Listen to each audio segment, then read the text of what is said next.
यहाँ हर कहानी सिर्फ कहानी नहीं होती, यहाँ छुपे होते हैं राज, जुनून और खतरनाक रिश्ते। जहाँ प्यार हदें पार कर जाता है और भरोसा एक पल में टूट जाता है। ये दुनिया है पावर, पैशन और धोखे की, जहाँ हर चेहरा मासूम नहीं और हर रिश्ता सच्चा नहीं।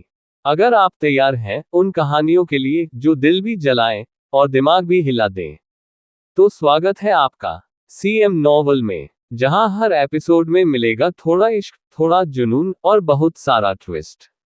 दोस्तों, कहानी शुरू करने से पहले आप अपनी पसंद के अनुसार वीडियो की स्पीड एडजस्ट कर लें ताकि आप इसे और बेहतर तरीके से एंजॉय कर सकें। अध्याय 66। प्रिया गुप्ता का चेहरा पीला पड़ गया और उसकी आंखों में आंसू छलकने को तैयार थे। तुमने अभी ऐसा नहीं कहा था, प्रिया गुप्ता ने गुस्से में कहा। 1 लाख रुपये कोई छोटी रकम नहीं थी। भले ही ये पैसे शिवांश अग्निहोत्री ने उधार दिए थे, लेकिन उन्हें वापस करना था। पहले उन्हें लगा था कि पैसे देने से मामला सुलझ जाएगा। उन्हें नहीं लगा था कि सामने वाले का इसे छोड़ने का कोई इरादा नहीं था। मेडिकल खर्च वो है जो तुम्हें देना चाहिए। इसे कहते हैं पश्चाताप का रवैया। चमकीली मेकअप वाली औरत ने प्रिया गुप्ता को देखा, फिर पुलिस अधिकारी से कहा, निखिल, सही है ना? हाँ, पुलिस अधिकारी ने सिर हिलाया। तुम प्रिया गुप्ता गुस्से से लाल थी, लेकिन चमकीली मेकअप वाली औरत और पुलिस अधिकारी के रवैये का सामना करते हुए कोई बेवकूफ भी समझ जाता कि वे एक दूसरे को जानते हैं, और उसके पास इसका कोई जवाब नहीं था। तुमने मेरे बेटे को मारा और तुम्हें लगता है बस इतना ही काफी है? चमकीली मेकअप वाली औरत ने तिरस्कार भरे लहजे में कहा, पैसे दो, स्कूल में सार्वजनिक रूप से माफी मांगो और खुद यूनिवर्सिटी छोड़ दो, फिर मैं सोचूंगी कि तुम्हारे भाई के किसी को चोट पहुंचाने का मामला आगे बढ़ाऊं या नहीं। प्रिया गुप्ता का चेहरा बेहद पीला था। उसे लगा था कि पैसे देने से मामला सुलझ जाएगा, लेकिन उसे नहीं लगा था कि सामने वाला न सिर्फ पैसे चाहता है, बल्कि यह भी पक्का कर रहा है कि उसका भाई यूनिवर्सिटी जारी न रख सके। हमने पैसे दे दिए और हमने माफी भी मांगी, तो तुम्हें इतना सख्त क्यों होना है? इस पल अब तक चुप रहे शिवांश अग्निहोत्री और बर्दाश्त नहीं कर सके। अगर सामने वाला बहुत गंभीर रूप से घायल होता तो वह दखल देने को ठीक नहीं समझता, क्योंकि चाहे कुछ भी हो, लड़ना गलत था। लेकिन सामने वाले को साफ तौर पर सिर्फ एक छोटी सी खरोंच थी, और वे न सिर्फ देसाई परिवार से 1 लाख रुपये मांग रहे थे, बल्कि नितिन भारद्वाज को स्कूल से निकालना भी चाहते थे। वह ऐसी हरकत को बर्दाश्त नहीं कर सकता था। तुम कौन हो यहाँ बोलने की? तुम्हारी बारी कब आए? चमकीली मेकअप वाली औरत का चेहरा सख्त हो गया और उसने ठंडे लहजे में कहा, लगता है मुझे सोचना पड़ेगा कि इस मामले को आखिरी हद तक ले जाना है या नहीं। क्या तुम्हें लगता है 1 लाख रुपये बहुत हैं? शिवांश, रोहन शर्मा ने ये सुनकर जल्दी से शिवांश को खींचा। ये मामला आखिरकार प्रिया गुप्ता का था। उनके लिए सहपाठियों के तौर पर पीछे से मदद करना ठीक था, लेकिन अगर इससे और मुसीबत हो गई तो अच्छा नहीं होता। शिवांश, मुझे पता है तुम अच्छे हो, लेकिन कृपया अभी इसमें न पड़ो, प्रिया गुप्ता ने धीरे से कहा। उसने शिवांश को देवराज शेट्टी और दूसरों से निपटते देखा था और उसे डर था कि शिवांश गुस्से में चमकीली मेकअप वाली औरत को नाराज कर देगा और सामने वाला इसे छोड़ने को तैयार नहीं होगा। ये देखकर शिवांश पहले कुछ और कहना चाहता था, लेकिन इस बिंदु पर उसके पास चुप रहने के अलावा कोई चारा नहीं था। मम्मी, मामला अभी तक नहीं सुलझा। तभी एक अचानक आवाज आई। तुरंत बाद एक युवक पुलिस कार्यालय में आया। युवक की बांह पर पट्टी बंधी थी, लेकिन क्षेत्र छोटा था, जिससे साफ था कि चोट गंभीर नहीं थी। जैसे ही युवक अंदर आया, उसकी नजर प्रिया गुप्ता पर पड़ी और उसकी आंखें चमक उठीं। जल्दी हो जाएगा, चमकीली मेकअप वाली औरत ने युवक को देखा, प्यार भरे लहजे में कहा। प्रिया गुप्ता, ये मत कहो कि मैंने तुम्हारे भाई को मौका नहीं दिया। उसे स्कूल में माफी मांगने दो, मेडिकल खर्च का मुआवजा दो और खुद यूनिवर्सिटी छोड़ दे और ये मामला सुलझ जाएगा। वरना अगर इस मामले को आखिरी हद तक ले जाया गया तो ये सिर्फ यूनिवर्सिटी छोड़ने जितना आसान नहीं होगा। चमकीली मेकअप वाली औरत ने प्रिया गुप्ता को ठंडी नजर से देखा और उदासीनता से कहा। चमकीली मेकअप वाली औरत के शब्द सुनकर युवक की आंखें चमक उठीं और उसने जल्दी से उसके कान में कुछ शब्द फुसफुसाए। ये सुनकर चमकीली मेकअप वाली औरत ने भौहें सिकुड़ी, लेकिन फिर उसने सिर हिलाया। ये मामला मूल रूप से सहपाठियों के बीच का विवाद था, कोई बड़ी बात नहीं, और मेरा इसे आगे बढ़ाने का कोई इरादा नहीं है, युवक ने उदासीनता से कहा। उसके ये कहते ही प्रिया गुप्ता की आंखें चमक उठीं। मूल रूप से स्टूडेंट्स की लड़ाई कोई बड़ी बात नहीं थी, लेकिन क्योंकि नितिन भारद्वाज ने एक पृष्ठभूमि वाले स्टूडेंट को मारा था और सामने वाला इसे बढ़ा करके नितिन का पीछा करना चाहता था, जब तक सामने वाला इसे आगे नहीं बढ़ाता मामला सुलझ जाता।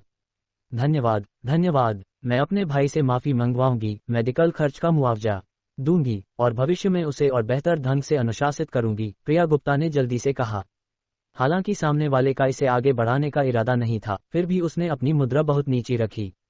सामने वाले का इसे न बढ़ाना पहले से ही बड़ी मेहरबानी थी। अगर वे अपनी मुद्रा नहीं दिखाते तो ये बहुत घमंडी लगता। ये देखकर शिवांश ने भौहें सिकुड़ी। दूसरों ने शायद ध्यान नहीं दिया, लेकिन वह देख सकता था कि युवक की नज़र पूरे समय प्रिया गुप्ता पर थी और ये मामला शायद यहाँ खत्म नहीं होने वाला था। वाकई, युवक ने आगे कहा, हालांकि मेरा इसे आगे बढ़ाने का इरादा नहीं है, लेकिन ये एक हमला का मामला है। ये सिर्फ इसलिए सुलझ नहीं सकता क्योंकि मैं कहता हूं कि मैं इसे आगे नहीं बढ़ाऊंगा। ये सुनकर प्रिया गुप्ता का चेहरा बदल गया। भले ही वह कितनी धीमी क्यों न हो, उसे समझ आ गया कि सामने वाला इस मामले को खत्म करना नहीं चाहता था। बिल्कुल सही, ये एक हमला का मामला है, ये तुम दोनों पक्षों के निजी तौर पर सुलझाने की चीज नहीं है, पुलिस अधिकारी ने गंभीरता से कहा। बेशक, अगर पीड़ित को शांत किया जा सके और वह केस छोड़ने को तैयार हो, तो चूंकि दोनों पक्ष देश का भविष्य हैं, इसे विवेक से संभाला जा सकता है। ये पुलिस अधिकारी बेवकूफ नहीं था। जैसे ही उसने युवक के शब्द सुने, उसे समझ आ गया कि सामने वाला क्या करना चाहता है और उसने तुरंत सहयोग किया। तुम केस छोड़ने का इरादा कैसे रखते हो? प्रिया गुप्ता ने युवक को देखा और पूछा। ये तुम्हारी ईमानदारी पर निर्भर करता है, युवक ने हल्के से मुस्कुराते हुए प्रिया गुप्ता को सीधे देखा और धीरे से कहा, क्यों न हम कोई जगह ढूंढें और अच्छे से बात करें। प्रिया गुप्ता का चेहरा पीला पड़ गया। वह अब वो नादान स्टूडेंट नहीं थी जो यूनिवर्सिटी में पहली बार आई थी। इस पल युवक के शब्द सुनकर वह उसकी मंशा कैसे नहीं समझ सकती थी। रोहन शर्मा की आंखें फटने को तैयार थीं। उसने उस औरत को देखा जिसे वह प्यार करता था, दूसरों द्वारा धमकाया जा रहा था, लेकिन वह कुछ नहीं कर सकता था। वह वाकई उस युवक को सबक सिखाना चाहता था, लेकिन उसे पता था कि एक बार उसने कदम उठाया तो न सिर्फ देसाई परिवार को और नुकसान होता, बल्कि वह खुद भी फंस जाता। तुम जो कर रहे हो वो बहुत ज्यादा है, शिवांश ने अचानक कहा। युवक ने ये सुना, शिवांश को ठंडी नजर से देखा और धमकाते हुए कहा, छोटे, तुम क्या हो? मेरे मामलों में दखल देने की हिम्मत करते हो? विश्वास करो या नहीं, मैं तुम्हें तुरंत बंद करवा दूंगा। अच्छा, आज मैंने आखिरकार देख लिया। शिवांश गुस्से में हंस पड़ा। युवक को मारा गया था और उसे पहले लगा था कि ये नितिन भारद्वाज के साथ उसके झगड़े की वजह से था। अब ऐसा लग रहा था कि नितिन भारद्वाज का कोई दोष ही नहीं था। ये पूरी तरह सामने वाले की पृष्ठभूमि पर निर्भरता थी और खेल को उलट देना। ये सोचकर शिवांश ने सीधे जॉन त्रिवेदी को फोन किया। पिछले जन्मदिन भोज के बाद ध्रुव त्रिवेदी ने व्यक्तिगत रूप से जॉन त्रिवेदी को अपने छोटे भाई का अच्छे से ख्याल रखने का निर्देश दिया था। जॉन त्रिवेदी, जो शिवांश की क्षमताओं को जानता था, स्वाभाविक रूप से उसकी उपेक्षा करने की हिम्मत नहीं करता था और उसने शिवांश को अपना निजी फोन नंबर दिया था। काशी म्यूनिसिपल सरकार सेक्रेटरी जॉन त्रिवेदी हाल की अश्लीलता और अवैध प्रकाशन विरोधी मुहिम की अध्यक्षता कर रहे थे। ये ध्रुव त्रिवेदी का आदेश था, जिन्होंने उन्हें सीधे बताया था कि काशी में कोई स्नाइपर राइफल लेकर घूम रहा है और एक पेशेवर हत्यारा आ रहा है। काशी के सबसे बड़े अधिकारी के तौर पर वह इतने बड़े मामले में लापरवाही करने की हिम्मत नहीं करता था और तुरंत एक विशेष सुधार शुरू किया, जिसके हाल में काफी नतीजे मिले थे। हाल में हमारा काम, सेक्रेटरी जॉन इस ऑपरेशन के शुरुआती और शहर के सबसे बड़े अधिकारी के तौर पर स्वाभाविक रूप से पहले बोले। उनकी आवाज अभी शुरू ही हुई थी कि फोन की एक के बाद एक कंपन की आवाज से रुक गई। ये आवाज सुनकर कॉन्फ्रेंस रूम में सभी के चेहरे बदल गए। वे सभी सेक्रेटरी जॉन के स्टाइल से बहुत परिचित थे, खासकर मीटिंग्स के दौरान जहां मोबाइल फोन का इस्तेमाल सख्ती से मना था। एक बार एक मीटिंग में एक डायरेक्टर भूल गया था और सेक्रेटरी जॉन ने उसे कड़ी आलोचना की थी। ये मेरा कॉल है। सेक्रेटरी जॉन ने इनकमिंग कॉल पर नजर डाली, उनका चेहरा थोड़ा बदल गया और उन्होंने कहा, मीटिंग रुकी हुई है, मैं पहले एक कॉल लेता हूँ। बोलने के बाद सेक्रेटरी जॉन जल्दी से कॉन्फ्रेंस रूम से बाहर चले गए, जिससे काशी म्यूनिसिपल सरकार के उच्च स्तरीय अधिकारी कॉन्फ्रेंस रूम में एक दूसरे को देखने लगे। अध्याय 67 नाटक कर रहा है। युवक और चमकीली मेकअप वाली औरत ने शिवांश को फोन निकालते देख तंज कसा। उनकी नजरों में एक मामूली यूनिवर्सिटी स्टूडेंट उनके सामने कॉल करने की हिम्मत करता है। क्या उसे लगता है कि ये उसकी अपनी छोटी सी जगह है? जॉन चाचा। जैसे ही कॉल जुड़ा, शिवांश ने तुरंत कहा, जॉन चाचा, एक मामले में मुझे आपकी मदद चाहिए। शिवांश भाई, कृपया बोलो। तुम मुझे जॉन चाचा बिल्कुल मत बुलाओ। अगर मेरे पिताजी को पता चला तो वे मेरी टांगें तोड़ देंगे। जॉन त्रिवेदी ने ये सुनकर जल्दी से जवाब दिया। ये एक योद्धा कला मास्टर था जिसकी उनके पिता भी बहुत इज्जत करते थे। ये तो छोड़ो कि वह एक योद्धा कला का चमत्कार था, बस ध्रुव त्रिवेदी को ठीक करने और स्वर्ग और पृथ्वी का खजाना उपहार में देने का उनका कार्य त्रिवेदी परिवार के लिए एक जबरदस्त एहसान था। ठीक है, शिवांश ने कड़वाहट भरी मुस्कान दी और कहा, मामला ये है, मेरे एक दोस्त का छोटा भाई एक सहपाठी के साथ लड़ाई में गिरफ्तार हुआ। सामने वाला न सिर्फ मुआवजा और मेरे दोस्त को यूनिवर्सिटी छोड़ने की मांग कर रहा है, बल्कि मेरे दोस्त को उसके साथ जाने को भी कह रहा है। लगता है इस शख्स के माता पिता का सब बयूरों के साथ कुछ कनेक्शन है। ऐसी बात भी हुई। ये सुनकर जॉन त्रिवेदी का चेहरा तुरंत बदसूरत हो गया। वह हाल में विशेष सुधारों की निगरानी कर रहे थे और उन्हें नहीं लगा था कि सिस्टम के अंदर ही समस्याएं पैदा हो जाएंगी। शिवांश भाई, निश्चिंत रहो, मैं इस मामले को संभाल लूंगा, जॉन त्रिवेदी ने जल्दी से कहा। तो फिर मैं तुम्हें परेशान करता हूं, शिवांश ने जल्दी से जवाब दिया। हाहा टिल्डर, शिवांश के शब्द सुनकर युवक जोर से हंस पड़ा। तुम्हें लगता है तुम कौन हो? क्या तुम्हें पता है मेरा बाप कौन है? ओह, तुम्हारा बाप कौन है? शिवांश हैरान था। जॉन त्रिवेदी ने अभी फोन नहीं काटा था तो उसने सीधे फोन पर उनसे कहा कि वह जानना चाहता है कि सिस्टम के अंदर ये परजीवी वाकई कौन था। शिवांश जॉन त्रिवेदी के गुस्से को सुन सकता था। चूंकि ये युवक सक्रिय रूप से मौत की तलाश में था, उसे जॉन त्रिवेदी को अपने कानों से सुनने देने में कोई ऐतराज नहीं था। मेरे बाप का नाम संजय वोहरा है, युवक ने तंज कसा। समझा, शिवांश ने सिर हिलाया। फोन पर जॉन त्रिवेदी ने भी यही कहा, फिर तुरंत फोन काट दिया। अब डर लग रहा है, युवक ने तिरस्कार भरे लहजे में कहा। उसके पास खड़े रोहन शर्मा और प्रिया गुप्ता दोनों ने शिवांश को चिंता भरी नजरों से देखा। प्रिया गुप्ता का मामला अभी सुलझा नहीं था और अगर शिवांश का इस युवक के साथ और झगड़ा हो गया तो चीजें और जटिल हो जाती। चिंता मत करो, ये मुझे सौंप दो, शिवांश ने दोनों को आत्मविश्वास भरे लहजे में आश्वस्त किया, फिर कहा। ये शिवांश के आत्मविश्वास भरे चेहरे को देखकर प्रिया गुप्ता और रोहन शर्मा एक पल के लिए कुछ कह नहीं सके। उन्हें शिवांश के परिवार के बारे में थोड़ा पता था और वे कल्पना नहीं कर सकते थे कि शिवांश इस मामले को कैसे संभालेगा।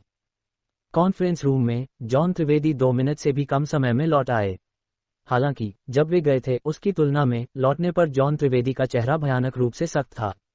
वहां मौजूद सभी जॉन त्रिवेदी से काफी परिचित थे। ये देखकर उन्हें तुरंत पता चल गया कि ये जॉन त्रिवेदी के गुस्से का प्रारंभ था। मूल रूप से मुझे लगा था कि इस विशेष सुधार में हमने काफी नतीजे हासिल किए हैं, जॉन त्रिवेदी ने सभी को देखा और आगे बोले, लेकिन अब मुझे एहसास हुआ कि हमारा सुधार बहुत अधूरा है और इसमें बड़ी समस्याएं हैं। हमने सिर्फ बाहरी कारणों पर ध्यान दिया लेकिन आंतरिक कारकों को नजरअंदाज कर दिया, जो गलत है। जॉन त्रिवेदी की नज़र म्यूनिसिपल ब्यूरो के डायरेक्टर योगेश सक्सेना पर पड़ी और उन्होंने आगे कहा, मैंने सुना है कि यूनिवर्सिटी टाउन के सब ब्यूरो में बड़ी समस्याएं हैं। सेक्रेटरी जॉन, ये मेरे अपर्याप्त काम और खराब प्रबंधन की वजह से है, योगेश सक्सेना ने जल्दी से कहा।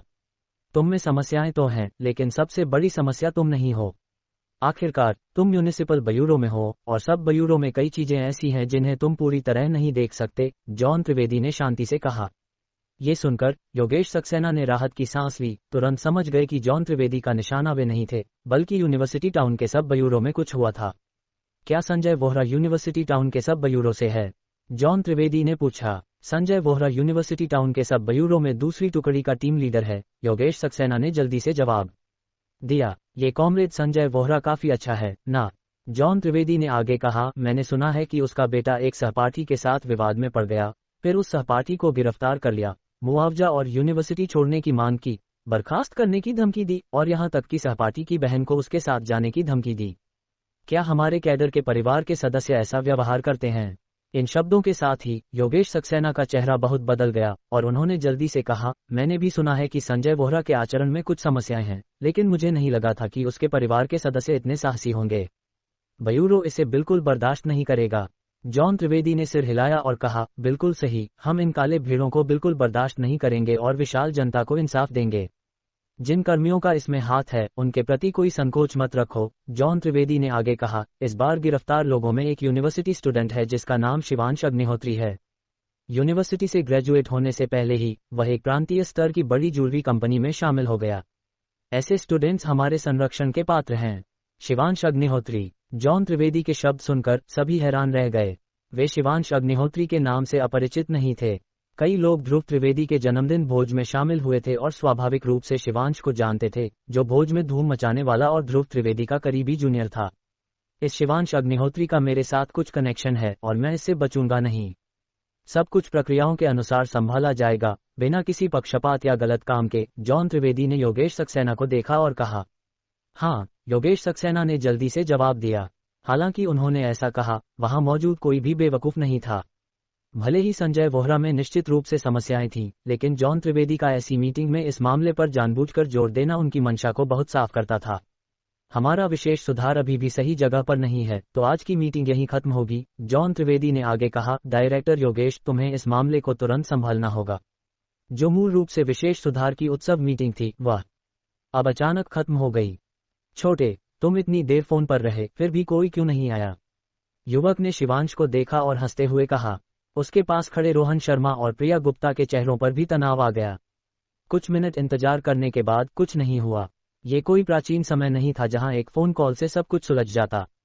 कई मिनट बीत जाने और कोई खबर न होने से वे कुछ शक करने लगे। मैं तुम्हें बताना भूल गया, मेरा बाप यहाँ दूसरी टुकड़ी का टीम लीडर है। युवक ने तंज कसा। इन शब्दों के साथ ही प्रिया गुप्ता का चेहरा तुरंत बेहद पीला पड़ गया।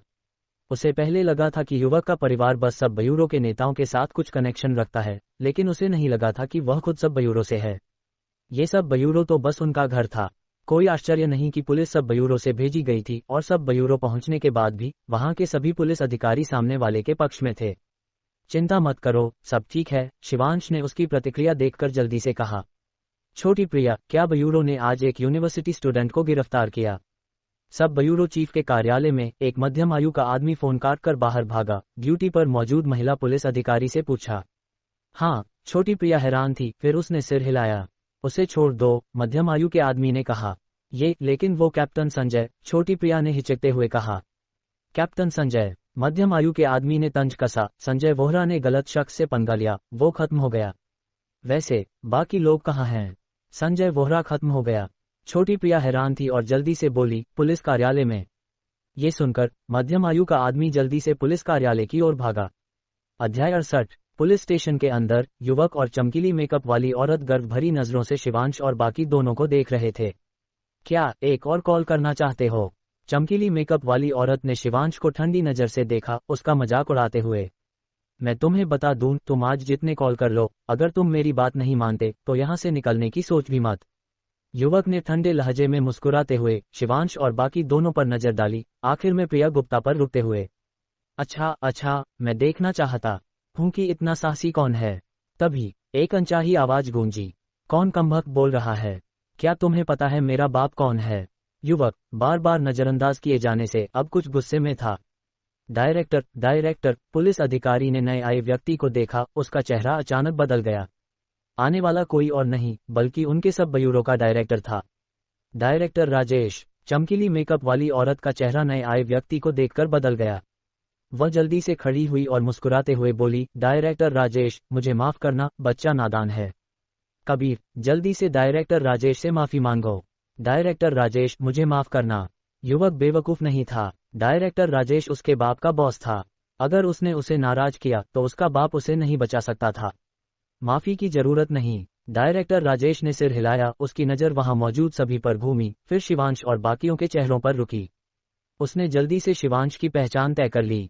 सब ब्यूरो का डायरेक्टर होने के लिए डायरेक्टर राजेश की क्षमता न सिर्फ अच्छी थी, बल्कि लोगों को परखने की उसकी कला भी कम नहीं थी। जैसे ही वह अंदर आया और अपनी पहचान जानने के बाद सिर्फ शिवांश ने शांत रवैया बनाए रखा। ये शख्स वही शिवांश अग्निहोत्री होना चाहिए जिसका जिक्र डायरेक्टर योगेश ने किया था। क्या हुआ? डायरेक्टर राजेश ने पुलिस अधिकारी से पूछा। डायरेक्टर राजेश, बात यह है, कबीर का एक सहपाठी के साथ झगड़ा हो गया। आप कबीर से पहले मिल चुके हैं, वो एक ईमानदार बच्चा है। सामने वाला साफ तौर पर उसे चोट पहुंचाने का इरादा रखता था। चमकीली मेकअप वाली औरत ने जल्दी से दखल दिया। ऐसा नहीं है, प्रिया गुप्ता ने जल्दी से कहा। ये डायरेक्टर था, अगर इस मामले को ऐसा करार दिया गया तो उसका भाई वाकई खत्म हो जाता। मैंने तुमसे नहीं पूछा। डायरेक्टर राजेश ने चमकीली मेकअप वाली औरत को देखा, फिर पुलिस अधिकारी से पूछा, क्या ऐसा ही हुआ? ये पुलिस अधिकारी ने ये सुनकर हिचक लिया। आखिरकार ये मामला मूल रूप से बड़ा नहीं था, लेकिन वोहरा परिवार की मांगें कुछ ज्यादा थीं। अगर संजय वोहरा उसका सीधा बॉस न होता तो वह कबीर वोहरा की मदद करने की हिम्मत नहीं करता। लेकिन अब डायरेक्टर राजेश व्यक्तिगत रूप से पूछ रहे थे और उसे डायरेक्टर राजेश का रवैया पक्का नहीं था, तो वह लापरवाही से बोलने की हिम्मत नहीं करता था। मामला ये है, कबीर वोहरा और नितिन भारद्वाज यूनिवर्सिटी स्टूडेंट्स हैं। उन्होंने एक लड़ाई की सूचना दी, कबीर घायल हुआ और नितिन को किसी को चोट पहुंचाने के लिए हिरासत में लिया गया।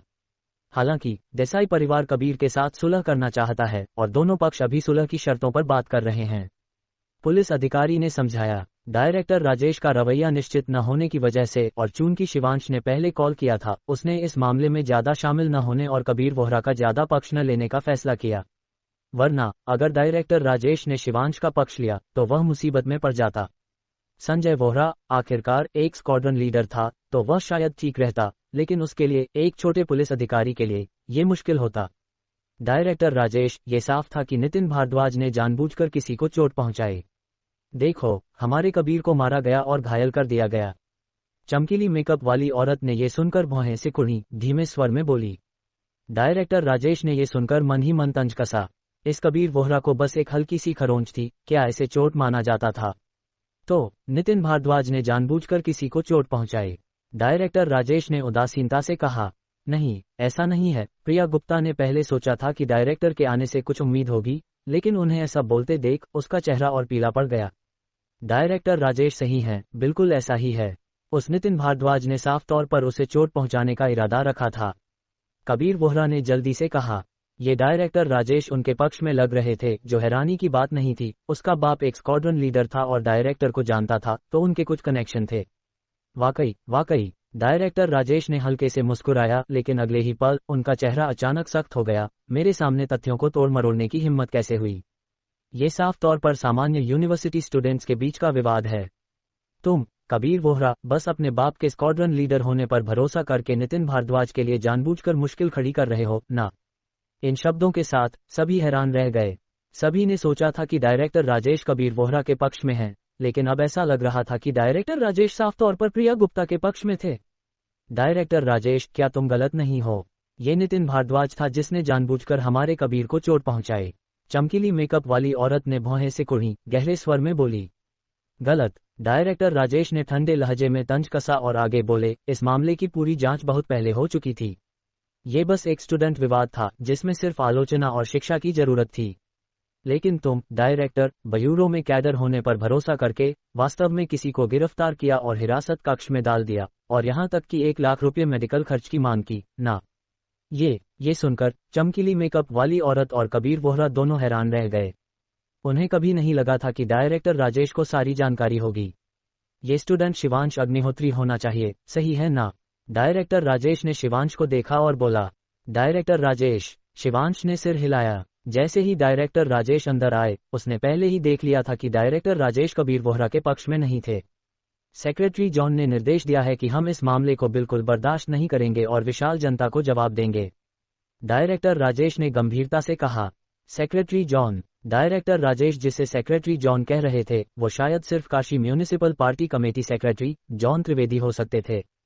खत्म हो गया। चमकीली मेकअप वाली औरत का चेहरा तुरंत बेहद पीला पड़ गया। निखिल, इन्हें नियंत्रित करो।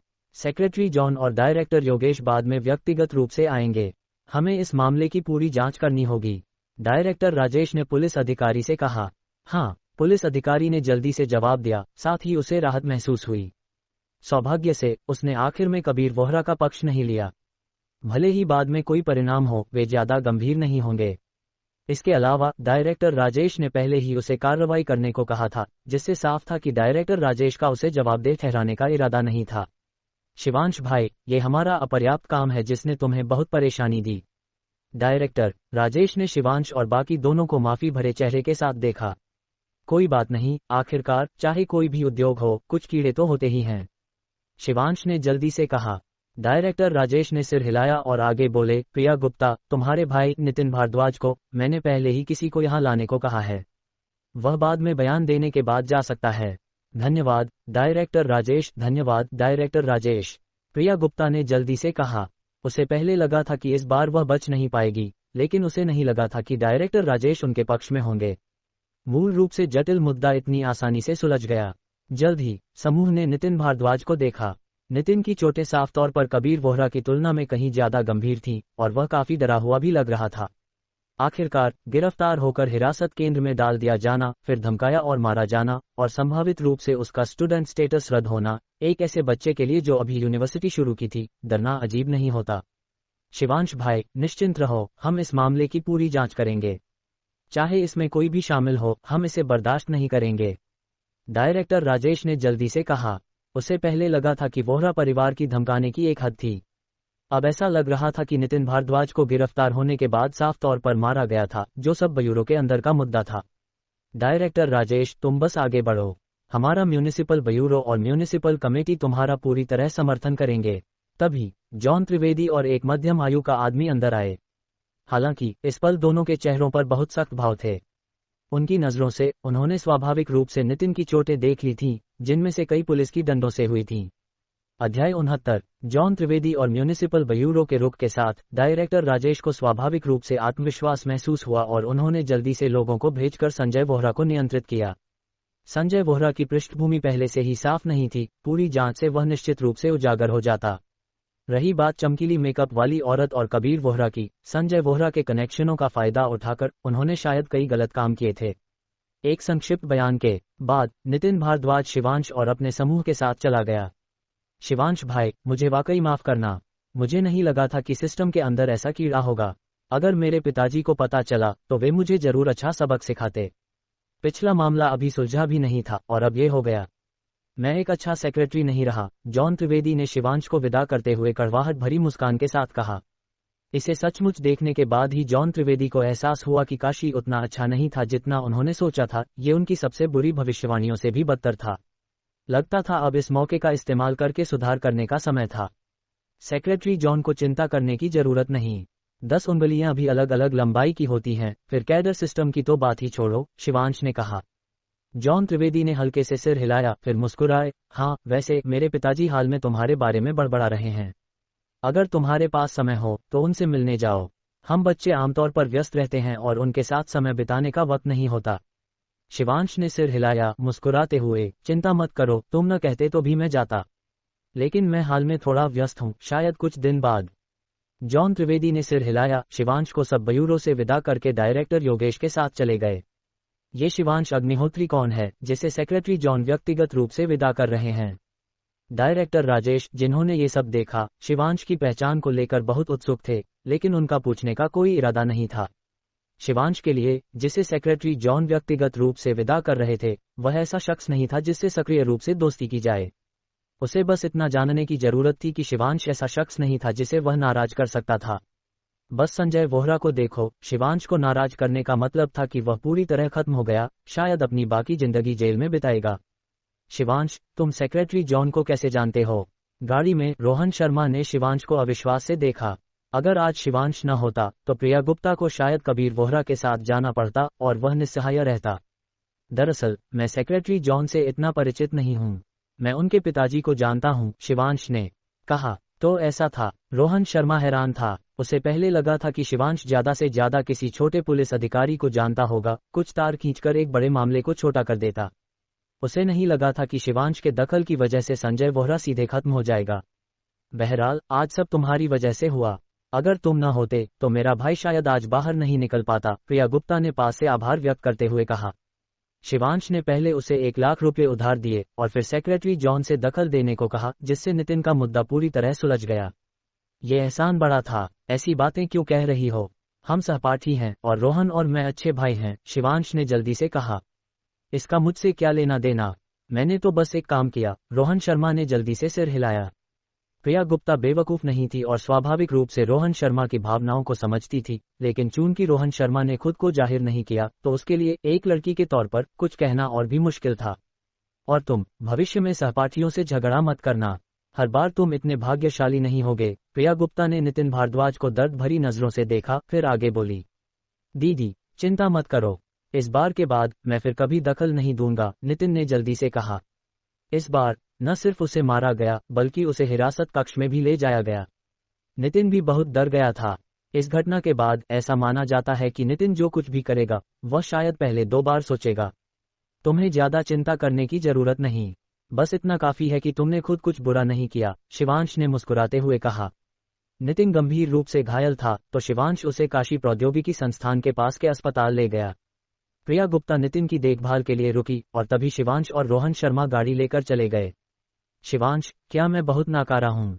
मैं कुछ नहीं कर सकता, रोहन शर्मा ने कड़वाहट भरी मुस्कान के साथ कहा। तुम ऐसा क्यों सोच रहे हो? शिवांश हैरान था और जल्दी से बोला।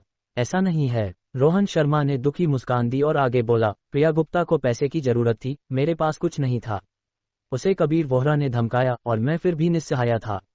एक मर्द के तौर पर जिस औरत को मैं पसंद करता हूँ उसे तंग किया जा रहा था और मैं कुछ नहीं कर सका।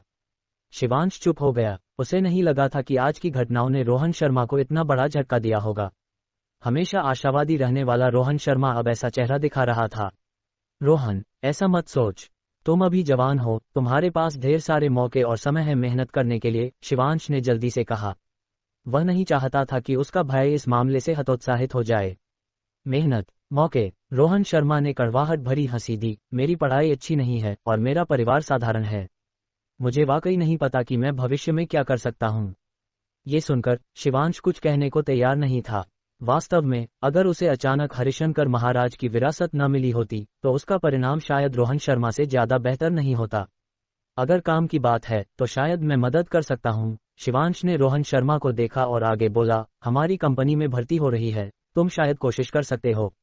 सच में? ये सुनकर रोहन शर्मा का चेहरा चमक उठा। उसने इस दौरान नौकरी की तलाश नहीं की थी, लेकिन हर साल इस समय अनगिनत यूनिवर्सिटी स्टूडेंट्स ग्रेजुएट होते हैं और पद सीमित होते हैं। एक दूसरे दर्जे की यूनिवर्सिटी के लिए अच्छी नौकरी ढूंढना आसान नहीं है। कामयाब हो पाओगे या नहीं, ये मुझे नहीं पता। मैं सिर्फ तुम्हारी सिफारिश कर सकता हूँ, शिवांश ने कहा। बहरहाल बहुत बहुत धन्यवाद, रोहन शर्मा ने आभार व्यक्त करते हुए कहा। ऐसा क्यों कह रहे हो? हम भाई हैं, शिवांश ने हल्के से मुस्कुराते हुए कहा। हाँ भाई, रोहन शर्मा ने सिर हिलाया। दोनों स्कूल लौट आए। शिवांश ने रोहन शर्मा को हॉस्टल छोड़ने के बाद विला लौटकर तुरंत शालिनी कपूर को फोन किया। आखिरकार उसने अभी अभी रोहन शर्मा को नौकरी ढूंढने में मदद करने की बात कही थी और उसे अभी शालिनी कपूर की तरफ की स्थिति नहीं पता थी। छोटा भाई शिवांश, तुम पिछले कुछ दिनों से पूरी तरह गायब हो। हमारे स्टोर पर कई ग्राहक आए हैं, सब खास तौर पर तुमसे मिलने को कह रहे हैं। शालिनी कपूर की आवाज जैसे ही कॉल जुड़ा, आए। शिवांश इस बात से हैरान नहीं था। जन्मदिन भोज के मेहमानों में से बहुत कम को शिवांश के मामलों के बारे में पता था, लेकिन वे कपूर ज्वेलरी की चेयरमैन शालिनी कपूर का नाम तो जानते ही थे। तुमने उन्हें मेरी स्थिति के बारे में नहीं बताया ना? शिवांश ने जल्दी से पूछा।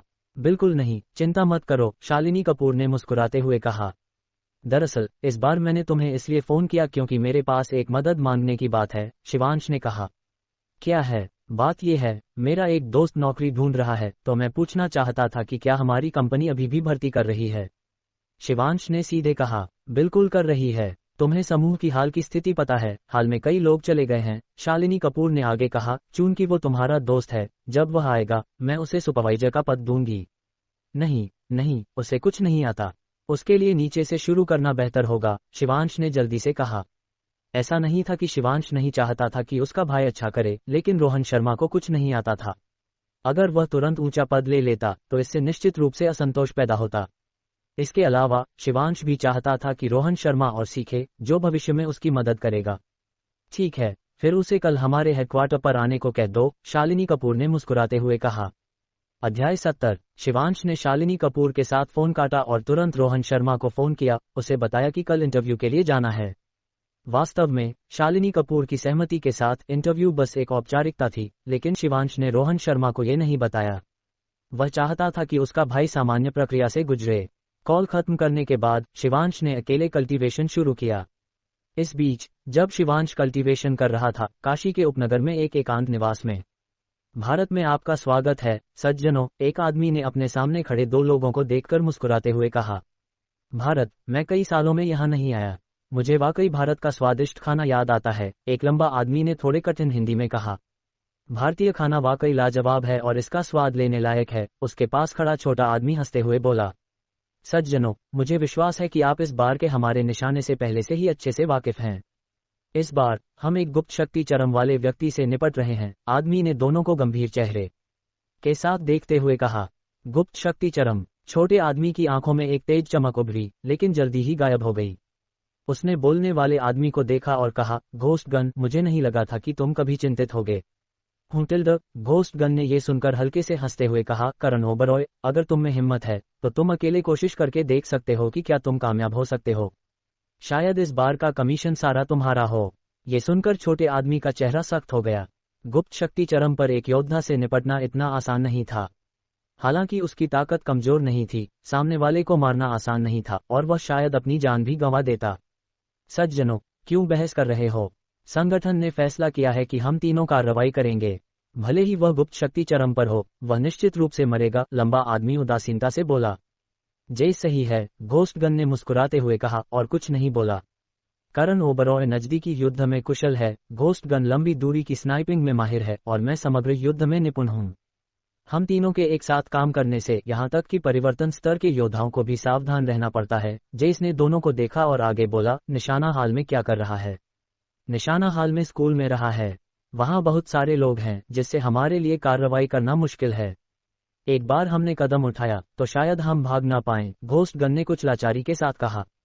स्कूल भीड़भाड़ और अराजक था, जो कार्रवाई के लिए सबसे अच्छी जगह लगता था, लेकिन ठीक इसलिए कि वहां बहुत सारे लोग थे, एक बार कदम उठाने पर वे उजागर हो जाते। ये भारत का मध्य क्षेत्र था और एक बार उजागर होने पर यहां से निकलना मुश्किल होता। हालांकि वे पेशेवर हत्यारे थे, वे उस तरह के लोग नहीं थे जो मिशन के लिए अपनी जान कुर्बान कर दें। तो हमें बस एक मौके का इंतजार करना होगा। करण ओबरॉय ने भौहें सिकोड़ी।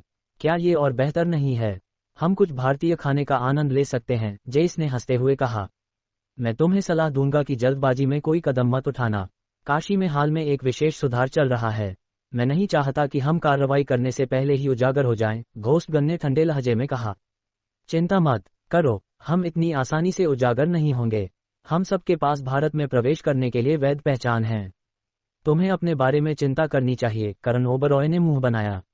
जैसा करण ओबरॉय ने कहा, घोस्ट गन का वर्तमान नाम इसलिए है क्योंकि वह हथियारों में कुशल है, लेकिन भारत में हथियार बहुत सख्ती से नियंत्रित हैं। करण ओबरॉय खुद नजदीकी युद्ध में कुशल है और निंजुत्सु में निपुण है। निहत्था होने पर भी वह आसानी से साधारण योद्धाओं को मार सकता है। रही बात जेस की, वह हथियारों और नजदीकी युद्ध दोनों में काफी निपुण है, बिना हथियारों के भी उसकी ताकत ज्यादा कम नहीं है। दोनों खुलेआम भारत में प्रवेश कर सकते थे, लेकिन सिर्फ घोस्ट गन को गर्म हथियारों की जरूरत थी। जहां बंदूक नियंत्रण सख्त है, वहां उसका उजागर होने का खतरा सबसे ज्यादा है, लेकिन उसकी कामयाबी का मौका भी सबसे ज्यादा है, क्योंकि उसके पास बंदूक है और दूसरों के पास नहीं। यहां तक कि परिवर्तन स्तर के योद्धा भी गर्म हथियारों का सामना करने में बेहद खतरनाक हैं। घोस्ट गन ने ठंडे लहजे में हंसते हुए। वह स्वाभाविक रूप से समझता था कि करण ओबरॉय सही था, लेकिन करण ओबरॉय का सामना करने में वह बेहद नाराज था। हालांकि दोनों हत्यारे थे, करण ओबरॉय जापान से था। द्वितीय विश्व युद्ध के दौरान जापान ने दक्षिण पूर्व एशिया के विभिन्न देशों को काफी नुकसान पहुंचाया था। ढेर सारे पन्ना के समर्थन के साथ शिवांश की कल्टीवेशन गति भी बेहद तेज थी। वह अगली सुबह तक फोन बजने तक कल्टीवेशन करता रहा, तभी उसने अपनी साधना खत्म की। शिवांश, मैं पास हो गया, मैं पास हो गया, मैं अगले सोमवार से काम शुरू करता हूँ। रोहन शर्मा की उत्साहित आवाज फोन से आए। उसे नौकरी मिल गई। रोहन शर्मा को आखिरकार नौकरी मिल गई। बिना नौकरी ढूंढने की मेहनत का अनुभव किए कोई नहीं जान सकता कि इस पल रोहन शर्मा कितना खुश था। पास होना अच्छा है, मुझे वाकई डर था कि तुम नहीं हो पाओगे, शिवांश ने मुस्कुराते हुए कहा। शालिनी कपूर ने उसे पहले ही वादा किया था, तो उसे स्वाभाविक रूप से पता था कि जब तक रोहन शर्मा जाता, उसे निश्चित रूप से भर्ती कर लिया जाता। हालांकि रोहन शर्मा की बेहद उत्साहित आवाज सुनकर शिवांश अपने भाई के लिए खुश था। वह महसूस कर सकता था कि पुराना रोहन शर्मा लौट आया था। शिवांश भाई, और कुछ मत कहो, जब मैं दोपहर में लौटूं तो चलो एक साथ खाना खाएं। मेरी ट्रीट, रोहन शर्मा ने फोन पर हंसते हुए कहा। ठीक है, मैं तुम्हारा इंतजार करता हूं, शिवांश ने मुस्कुराते हुए सिर हिलाकर कहा। रात भर कल्टीवेशन के बाद शिवांश ने नहाया। जैसे ही उसने कपड़े बदले और लिविंग रूम में आया, उसने दिव्या राठी को सोफे पर बैठे देखा। अभी अभी लौटी? शिवांश ने पूछा। छी, मैं कल घर थी, ठीक है, लेकिन मैं सो रही थी, दिव्या राठी ने आंखें तरेरते हुए कहा। फिर बोली, हाँ, वैसे तुमने फिर से गाड़ी क्यों बदली? ये कंपनी की गाड़ी है, शिवांश ने कहा। तुम्हारी कंपनी के फायदे वाकई अच्छे हैं, दिव्या राठी ने जलन भरे लहजे में कहा। शिवांश एक पल के लिए निरुत्तर था। कपूर ज्वेलरी के फायदे वाकई ज्वेलरी साथियों में अच्छे थे, लेकिन हर किसी के लिए कंपनी की गाड़ी होना असंभव था। पिछली बार तुमने पत्थर जुआ से 3 लाख से ज्यादा नहीं कमाए थे। अगर तुम्हें गाड़ी चाहिए तो खुद खरीद लो, शिवांश ने मुस्कुराते हुए कहा। पिछली गुजरात पत्थर जुआ प्रदर्शनी में दिव्या राठी ने 3 लाख से ज्यादा कमाए थे, जो कोई छोटी रकम नहीं थी। भले ही घर खरीदना बहुत वास्तविक न हो, गाड़ी खरीदना निश्चित रूप से संभव था। तुम्हें लगता है मैं तुम्हारी तरह हूँ? दिव्या राठी ने आंखें तरेरते हुए कुछ लाचारी से कहा। मेरे घर में एक बड़ा भाई और एक छोटा भाई है। मेरा बड़ा भाई शादी कर रहा है और छोटा भाई स्कूल जा रहा है। 3 लाख से क्या होगा? ये सुनकर शिवांश सिर्फ अटपटे ढंग से मुस्कुरा सका। वह वाकई दिव्या राठी के पारिवारिक मामलों के बारे में ज्यादा कुछ नहीं कह सकता था, लेकिन अगर ऐसा था तो 3 लाख वाकई ज्यादा नहीं थे। आजकल शादी करने के लिए पहले घर और गाड़ी चाहिए। यहाँ तक कि एक साधारण कस्बे में 6 लाख या 7 लाख के बिना ये असंभव था, और इसमें शादी के खर्च भी शामिल नहीं थे। पढ़ाई की बात करें तो शिवांश खुद जानता था कि अपनी 4 साल की यूनिवर्सिटी के दौरान उसके माता पिता ने हर दिन मेहनत की, न सिर्फ कोई बचत नहीं की बल्कि अपनी पहले की बचत का भी अच्छा खासा हिस्सा खर्च कर दिया। हाँ वैसे, चूंकि तुम एक ज्वेलरी कंपनी में काम करते हो, क्या तुम्हें छूट मिल सकती है? दिव्या राठी ने अचानक पूछा। छूट? क्या तुम्हें लगता है तुम कपड़े खरीद रही हो? शिवांश ने आंखें तरेरते हुए कहा, छूट तो नहीं, लेकिन ये सस्ता होना चाहिए। सस्ता भी ठीक है, मैं कुछ गहने खरीदने की सोच रही हूँ, दिव्या राठी ने कहा। तुम इसे किसके लिए खरीदना चाहती हो? शिवांश ने कुछ अजीब ढंग से पूछा। अगर दिव्या राठी कुछ खरीदना चाहती थी तो वह शालिनी कपूर के साथ होने पर सीधे पूछ सकती थी, शायद वो उससे पूछने से ज्यादा उपयुक्त होता। किसी के लिए? मैं अपनी उड़ान अनुसूची बदलने की योजना बना रही हूँ, दिव्या राठी ने धीरे से कहा। अध्याय 71, उड़ानें बदलना। शिवांश अग्निहोत्री हैरान रह गया और गुजरात जाते समय विमान में हुई घटना उसके दिमाग में कौंध गई। क्या ये उस गुजरात विमान में हुई घटना की वजह से है? शिवांश ने भौहें सिकोड़ते हुए पूछा। वो घटना दिव्या राठी की गलती नहीं थी, पूरी तरह से उस ग्राहक का बेवजह का हंगामा था। अगर ऐसा था तो दिव्या राठी बहुत मासूम थी। बिल्कुल नहीं, दिव्या राठी ने सिर हिलाया और मुस्कुराते हुए बोली, दरअसल विमानों में ऐसी चीजें अक्सर होती हैं। वैसे भी अलग अलग उड़ान नंबरों के साथ मेरे लिए बार बार उससे टकराना असंभव है। ये सच था, शिवांश ने सिर हिलाया। उड़ान अनुसूचियां हवाई अड्डा तय करता है और यहाँ तक कि क्रू मेंबर्स को भी प्रस्थान समय के करीब नियुक्त किया जाता है। यहाँ तक कि एक ही गुजरात रूट पर एक ही यात्री से टकराने की संभावना ज्यादा नहीं होती, जब तक कि सामने वाला भी फ्लाइट अटेंडेंट की तरह न हो, जो बार बार बिजनेस के लिए यात्रा करता हो और हमेशा एक ही जगह जाता हो। वो संभावना तो और भी कम थी। हाल में कंपनी के पास दिल्ली के लिए उड़ानें हैं और मैं उनके लिए कोशिश करना चाहती हूँ। उड़ान सब्सिडी ज्यादा होगी, दिव्या राठी ने कहा। शिवांश ने सिर हिलाया और मुस्कुराते हुए बोला, मेरा बिजनेस कार्ड ले लो। जब तुम मुख्य स्टोर पर जाओगी तो तुम्हें अच्छी छूट मिलनी चाहिए। मुख्य स्टोर की देखरेख शालिनी कपूर खुद करती हैं। भले ही वहाँ एक स्टोर मैनेजर हो, लेकिन ज्यादातर काम शालिनी कपूर ही संभालती हैं और मीरा देसाई भी वहाँ होती है। उसे विश्वास था कि जब वे दोनों दिव्या राठी को देखेंगी तो निश्चित रूप से उसे अपेक्षाकृत कम कीमत देंगी। धन्यवाद, अगली बार मैं तुम्हें खाने पर बुलाऊंगी, दिव्या राठी ने कहा। शिवांश ने सिर हिलाया, थोड़ा सजा संवरा, और फिर उसे रोहन शर्मा का फोन आया। रोहन शर्मा पहले से ही स्कूल के पिछले गेट पर इंतजार कर रहा था। जब वह स्कूल के पिछले गेट पर पहुंचा तो शिवांश ने एक नज़र में रोहन शर्मा को देख लिया। आज का रोहन शर्मा हमेशा से कहीं ज्यादा जोशीला लग रहा था। उसने काला सूट पहना था। कई इंटरव्यूज के बाद रोहन शर्मा को बेसिक इंटरव्यू तकनीकों का कुछ अनुभव हो गया था। दुर्भाग्य से नौकरी ढूंढना अक्सर इन चीजों पर निर्भर नहीं करता। दोनों जल्दी ही एक रेस्तरां में पहुंचे जहां वे अक्सर जाया करते थे। रोहन शर्मा ने कुछ व्यंजन और कुछ शराब ऑर्डर की, इसे नौकरी मिलने का उत्सव मानते हुए। शिवांश भाई, ये जाम तुम्हारे लिए है। अगर तुमने मेरी मदद न की होती तो मुझे शायद नौकरी नहीं मिलती, रोहन शर्मा ने शराब डालते हुए कहा। ऐसी बातें क्यों कह रहा है? मैंने तो बस तुम्हारी सिफारिश की। इंटरव्यू पास करना तुम्हारी अपनी काबिलियत है। शिवांश ने बोलने के बाद गिलास टकराया और अपने गिलास की शराब पी ली। रोहन शर्मा ने हल्के से मुस्कुराया और कुछ नहीं कहा। कल रात उसने कपूर ज्वेलरी की पृष्ठभूमि की जांच की थी, जो उत्तरांचल प्रदेश की शीर्ष ज्वेलरी कंपनियों में से एक थी। इसके अलावा उसे मुख्य स्टोर में भर्ती किया गया था। ये जानना चाहिए कि सभी ज्वेलरी और कॉस्मेटिक स्टोर आमतौर पर 20 साल की उम्र की महिलाओं को प्राथमिकता देते हैं, और रोहन शर्मा एक पुरुष था और खास तौर पर हैंडसम भी नहीं था। इंटरव्यू पास करने की उसकी संभावना मूल रूप से कम थी। सामने वाले ने बस रोहन शर्मा की स्थिति के बारे में पूछा और सीधे उसे मुख्य स्टोर में काम करने को कहा। ये जानना चाहिए कि मुख्य स्टोर कपूर ज्वेलरी के उदय की नींव था। अगर शिवांश न होता तो रोहन शर्मा को विश्वास था कि वह कभी इंटरव्यू पास नहीं करता। हालांकि शिवांश जाहिर तौर पर इस मामले पर ज्यादा बात नहीं करना चाहता था, लेकिन रोहन शर्मा ने इस एहसान को अपने दिल में गहरे से याद रखा। नौकरी मिलने के बाद रोहन शर्मा नजर आने में काफी हंसमुख हो गया था। दोनों ने लंबे समय तक बात की और खाने पीने के बाद वे स्कूल की ओर पैदल चले। शिवांश, तभी पीछे से अचानक एक जानी पहचानी आवाज आई। शिवांश ने सिर घुमाया और देखा कि तनिषा खन्ना एक टेकअवे बॉक्स लिए उसकी ओर आ रही थी। उससे ज्यादा दूर नहीं, एक और परिचित शख्स था, समीर ठाकुर। समीर ठाकुर। समीर ठाकुर को देखते ही शिवांश का चेहरा तुरंत सख्त हो गया। पहले उससे निपटने वाले 2 समूह थे और उनमें से एक को समीर ठाकुर ने भेजा था। भले ही सामने वाले का उसे मारने का इरादा न था, लेकिन वे उसे अपंग करना चाहते थे। स्वाभाविक रूप से उसे समीर ठाकुर के प्रति कोई अच्छी भावना नहीं थी। शिवांश। समीर ठाकुर ने भी शिवांश को देख लिया। पिछली बार अपने ताऊ जी से शिवांश से निपटने के लिए लोगों को भेजने के बाद समीर ठाकुर को अपने ताऊ जी से चेतावनी मिली थी। इस वजह से समीर ठाकुर घर चला गया और कुछ दिनों तक छिपा रहा। ये 2 दिन पहले ही स्कूल लौटा था। स्कूल लौटने के बाद उसने तुरंत तनिषा खन्ना का नया पता ढूंढ लिया और उसका पीछा किया, तनिषा खन्ना को खुश करने की कोशिश में। उसे नहीं लगा था कि इस समय शिवांश से टकरा जाएगा। तुम पास मत आना। शिवांश को अचानक अपनी ओर आते देख समीर ठाकुर का चेहरा बहुत बदल गया।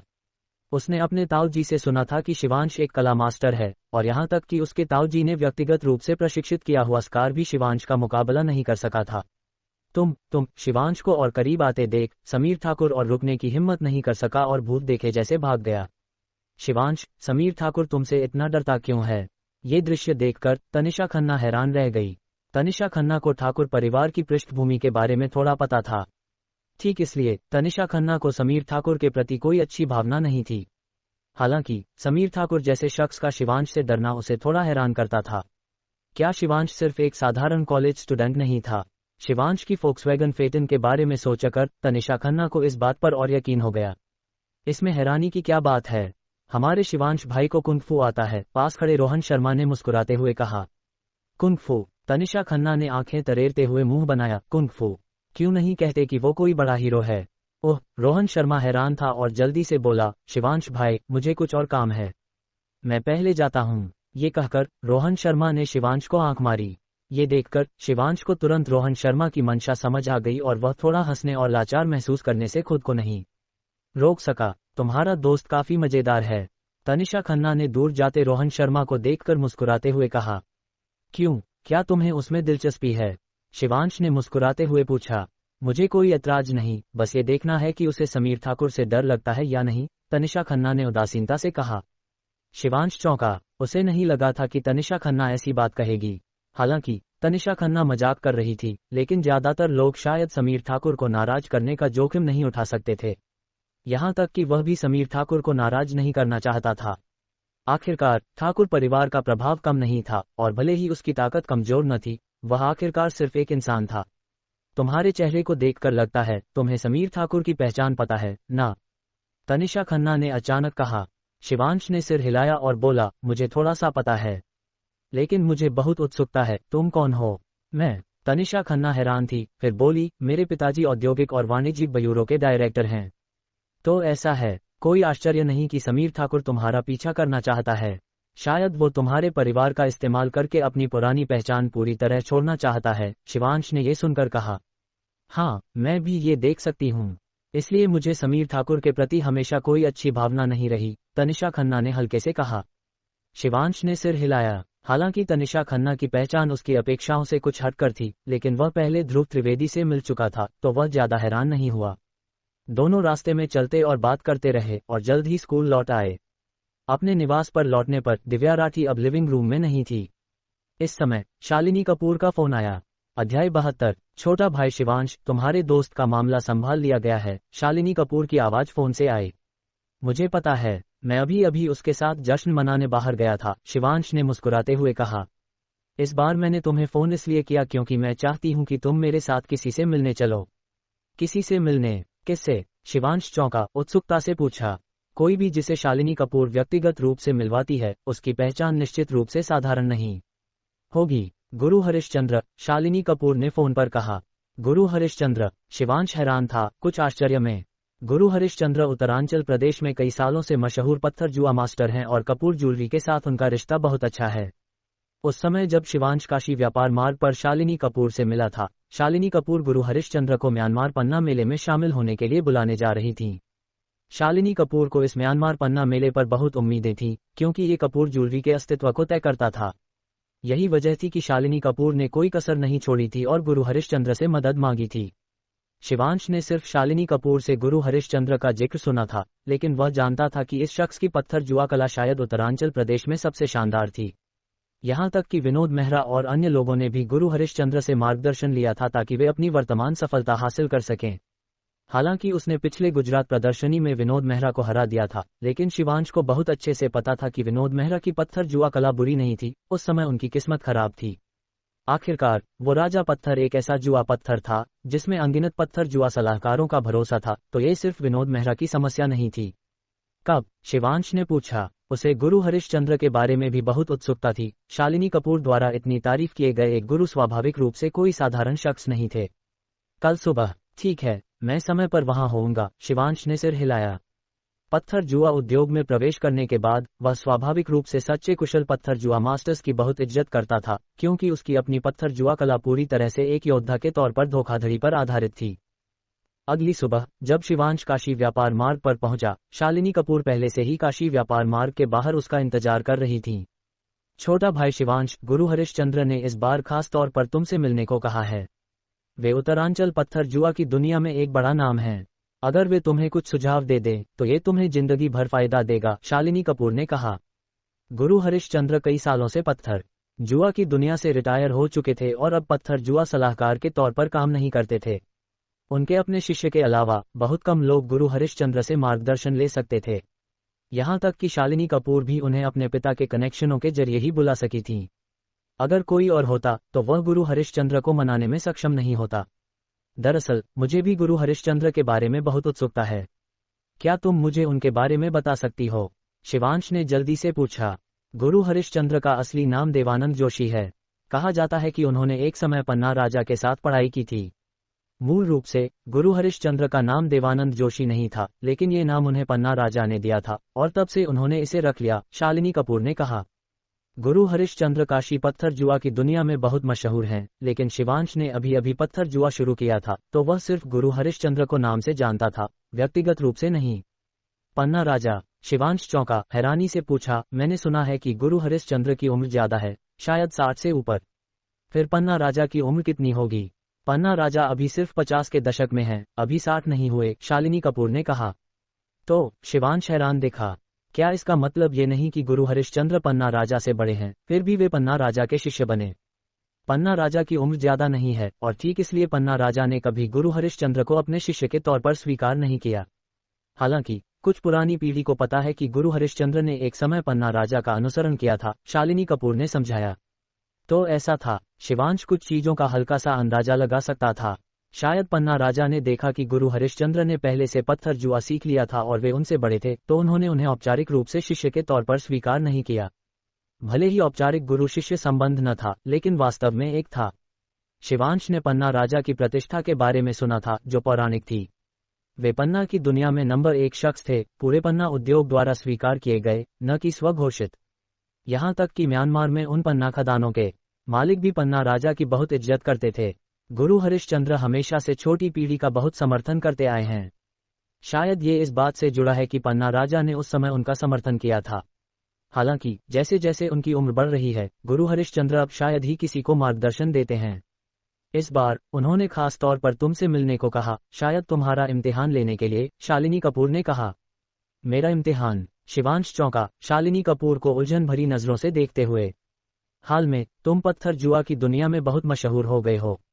भले ही कई लोग तुम्हें पत्थर जुआ मास्टर के तौर पर स्वीकार करते हैं, लेकिन अभी तक किसी वास्तव में प्रभावशाली शख्स ने तुम्हें स्वीकार नहीं किया है, और गुरु हरिश्चंद्र वो प्रभावशाली शख्स हैं, शालिनी कपूर ने गंभीरता से कहा।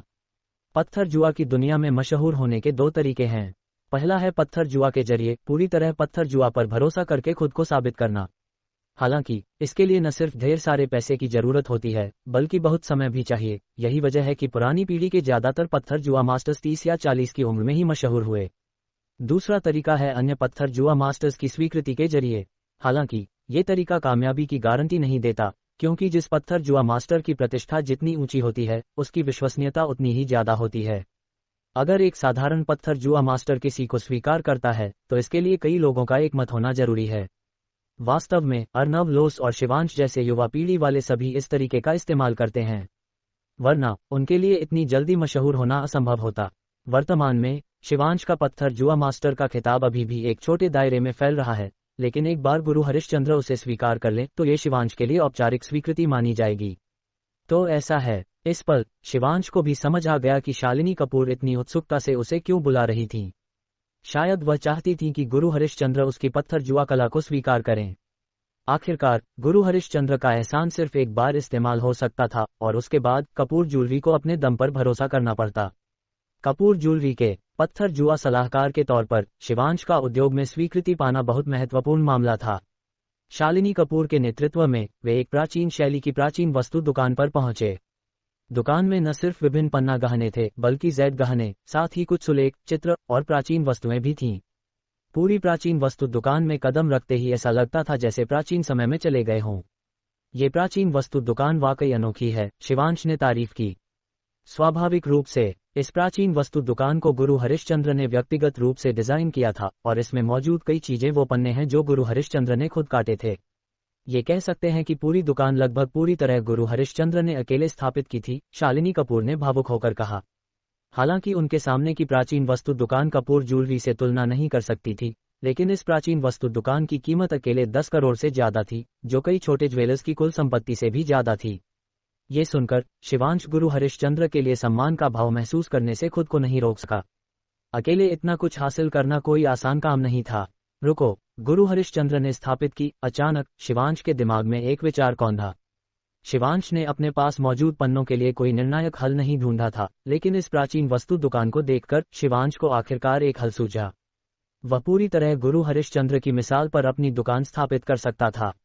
जब तक वह शुरुआती चरण में कच्चे पन्ना सामग्री की समस्या हल कर लेता, वह निश्चित रूप से इसे कल्टीवेशन और पत्थर जुआ करके चला सकता था। अध्याय 73। अपनी पन्ना दुकान खोलना निश्चित रूप से सबसे अच्छा हल था। उसे न तो कच्चे माल की चिंता करनी पड़ती और न ही अपनी कल्टीवेशन को उजागर होने का डर रहता। एक तीर से दो निशाने। हालांकि दुकान खोलने से पहले अभी बहुत सारा काम करना था। शिवांश ने अभी अभी दुकान खोलने का विचार सोचा था और अभी लंबा रास्ता तय करना था, तो इस पर ज्यादा गहराई से सोचने का सही समय नहीं था। कपूर दीदी, गुरुजी पहले से ही दूसरी मंजिल पर आप दोनों का इंतजार कर रहे हैं। एक लगभग 30 साल का आदमी शालिनी कपूर और शिवांश को देखकर जल्दी से आगे आया। तुरंत उस आदमी के नेतृत्व में दोनों दूसरी मंजिल पर पहुंचे। पूरी दूसरी मंजिल पर और भी गहरी प्राचीन शैली थी। लाइटिंग को छोड़कर यहाँ आधुनिकता का लगभग कोई निशान नहीं था। एक प्राचीन लकड़ी की मेज के सामने एक बुजुर्ग चाय पी रहे थे। शालिनी कपूर और शिवांश को मुस्कुराते हुए देख रहे थे। शालिनी, तुम दोनों आखिरकार आए। गुरु देवानंद जोशी ने हल्के से मुस्कुराया, फिर उनकी नजर पास खड़े शिवांश पर पड़ी और उन्होंने कहा, शायद ये वही युवा मित्र शिवांश हैं जो हाल में मशहूर हुए हैं ना। जूनियर शिवांश अग्निहोत्री गुरु हरिश्चंद्र को नमस्ते करता है। शिवांश ने सम्मानपूर्वक कहा। शानदार, शानदार, जवान और होनहार। जब मैं तुम्हारी उम्र में था तब मैंने युवा मित्र शिवांश जितना हासिल नहीं किया था।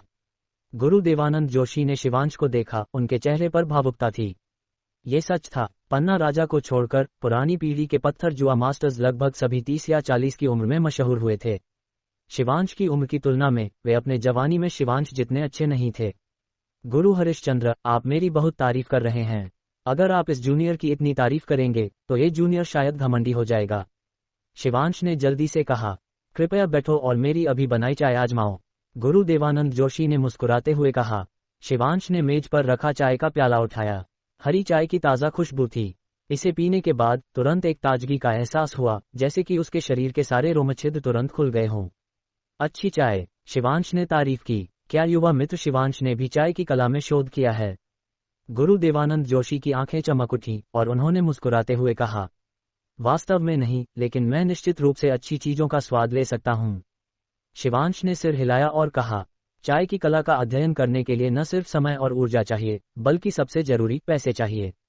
पहले के शिवांश के पास चाय की कला का अध्ययन करने के लिए पैसे नहीं थे, तो वह स्वाभाविक रूप से इसे नहीं समझता था, लेकिन उसे विश्वास था कि वह अच्छी चीजों का स्वाद ले सकता है। युवा मित्र शिवांश वाकई एक ईमानदार इंसान है। गुरु देवानंद जोशी ने हल्के से मुस्कुराया, जाहिर तौर पर शिवांश के सीधे साधे स्वभाव को काफी पसंद करते हुए। गुरु हरिश्चंद्र, शिवांश की पत्थर जुआ कला काफी अच्छी है, लेकिन आपके मुकाबले अभी भी काफी अंतर है। अगर आप उन्हें कुछ सुझाव दे सकें तो मुझे विश्वास है कि वे निश्चित रूप से और बेहतर होंगे। शालिनी कपूर ने ये देखकर बोलने से खुद को नहीं रोक सकी। ये सुनकर गुरु देवानंद जोशी ने तुरंत सहमति नहीं दी। उनकी नजर शिवांश पर पड़ी और उन्होंने धीरे से कहा, मैंने सुना है कि युवा मित्र शिवांश ने विनोद मेहरा को हराया था।